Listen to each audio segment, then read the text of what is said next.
वंदे पुरुषोत्तमम्। যার জন্য ঠাকুরের সাথে পবিত্র দীক্ষার মাধ্যমে তাদের যুক্ত করে দেওয়া এবং আচরণশীল করে তুলে দেওয়া। আমরাও সাধারণ মানুষের মধ্যে যেমন মানুষ হওয়া কি অমানুষ হওয়ার পথটা তাদের স্বাধীনতার উপরে নির্ভর করে। ইচ্ছে করলে সে যে কোনো একটা পথ গ্রহণ করতে পারে, সৎ হতে পারে বা অসৎ হতে পারে। ঠিক সেরকম আমাদের যদি লক্ষ্য থাকে, আমাদের যদি ধারণাটা পরিষ্কার থাকে, আমার চাহিদাটা কি, জীবন ও বর্ধন নাকি আমার সাময়িক জীবন, কিছুদিনের জন্য বাঁচতে চাই না চিরন্তন সুখ সমৃদ্ধি চাই। চিরন্তন সুখ সমৃদ্ধি চেলে আমাকে ঠাকুরের নিয়ম নীতি পালন করতে হবে। সেগুলো নিজস্ব পছন্দ রাখলে চলবে না। কিন্তু ঠিক সেরকমই যদি আমি সত্যিকারের আদর্শবান একজন সহব্রতৃত্বিক হতে চাই, তাহলে ঠাকুরের যে সংবিধান সেটা আমাকে মানতে হবে। মানুষ হওয়ার ক্ষেত্রেও তাই, সহব্রতৃত্বিক একজন কর্মী হওয়ার ক্ষেত্রেও তাই, সমস্ত ব্যাপারেও তাই। ঠাকুরের সাথে আমরা যারা সম্পৃক্ত, ঠাকুরকে কেন্দ্র করে যদি কোনো মন্দির বা আশ্রম যে গঠিত হয়, সেখানে সুনীলদা যে একটা কথা বলেছেন, অসম্ভব দামি কথা বলেছেন, এটা কিন্তু একটা অনুশীলন কেন্দ্র। এ তথাকথিত উৎসব করে একটা দিন বছরে উদযাপন করার জন্যে বা প্রত্যেকদিন প্রার্থনা করার মধ্যে দিয়ে কিন্তু এটার উদ্দেশ্য নয়। কিন্তু যে প্রার্থনা উচ্চারণ করার সাথে সাথে আমার বোধে ফুটন্ত না ওঠে, আমি বোধে বুঝতে না পারি প্রার্থনার অর্থগুলো কি, সেটাই যদি বোঝার চেষ্টা বা সেই আকুতি জানার আগ্রহ আমার মধ্যে না জাগে, সে বন্ধা প্রার্থনা করে তো লাভ নেই।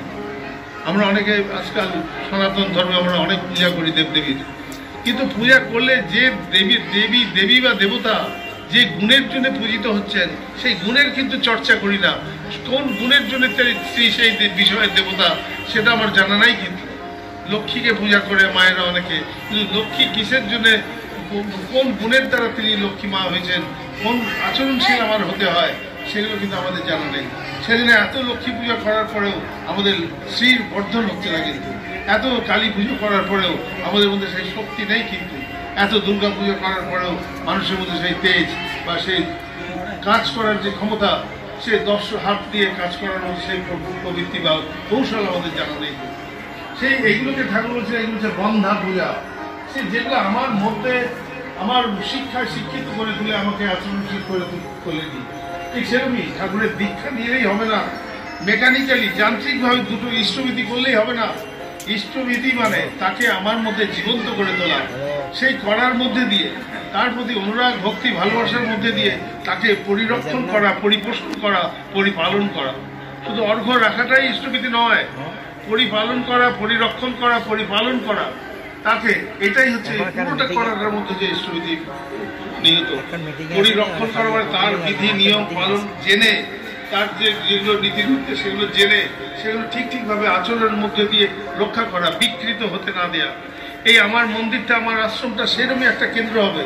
আমরা পরমপিতার দারোয়ান, আমরা তাকে এই এখন মানুষের দুঃখ কষ্ট, চারিদিকে মানুষ নানা রকম সমস্যায় জর্জরিত, বিপদে বিভ্রান্ত, এর মধ্যে এইটা একটা সেই মরুভূমিতে মরুদ্যানের মতো এই একটা জায়গা, যেখান থেকে মানুষ প্রেরণা পাবে, উৎসাহ পাবে, পথের সন্ধান পাবে, দুঃখকে জয় করার মানসিক শক্তি পাবে। সে যে ঠাকুরের বাণী চালিত করবে এখানকার কর্মীরা চারিদিকে।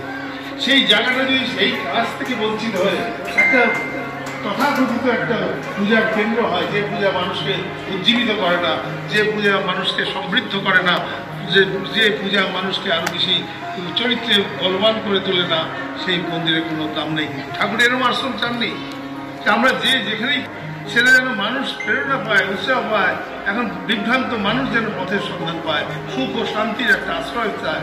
আমাদের নানা রকম সমস্যার মধ্যে এই একটা যেন আশ্রয় কেন্দ্র, যেখানে পরমপিতার পদপ্রান্তে বসে তার কথা চিন্তা করলে, তার নাম ধ্যানের মাধ্যমে, তার বাণী পাঠের মধ্যে দিয়ে আমরা যেন সেই একটা ভরসা পাই, বল পাই, একটা আশ্রয়স্থল পাই, সেরকম একটা পরিবর্তন করে তুলতে হবে। তাহলে আমরা সত্যিকারের ঠাকুরের দীক্ষা নেওয়াটা আমরা সার্থক হবে, এই মানুষের জন্মটাও সার্থক হবে। তাই আসুন আমরা এইভাবে সবাই যাতে সেইভাবে ভাবিত হয়ে উঠি, সেই শক্তি আমাদের মধ্যে আরও শক্তিমান হয়ে উঠুক, আমরা আরও বেশি উৎসাহিত হয়ে সবার মধ্যে, আমার পাড়া প্রতিবেশী সবাইকে আমরা সেই দুঃখ থেকে দূরে সরিয়ে রাখতে পারি।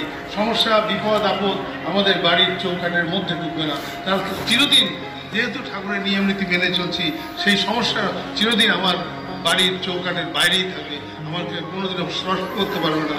আমার পরিবারের পরিজন, আত্মীয় স্বজন সবাইকে নিয়ে আমি আনন্দে জীবন উপভোগ করবো।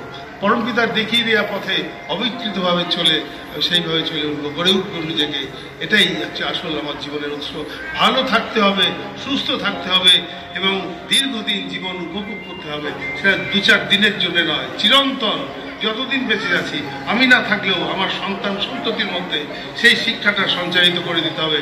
আমি না থাকলেও তারা যেন সেই ভিত্তিটা মজুত করে সেইভাবে চলতে পারে, সেই শিক্ষায় শিক্ষিত হয়ে উঠতে পারে। তাহলেই হচ্ছে আমরা সত্যিকারের শিক্ষার অধিকারী হতে পারবো।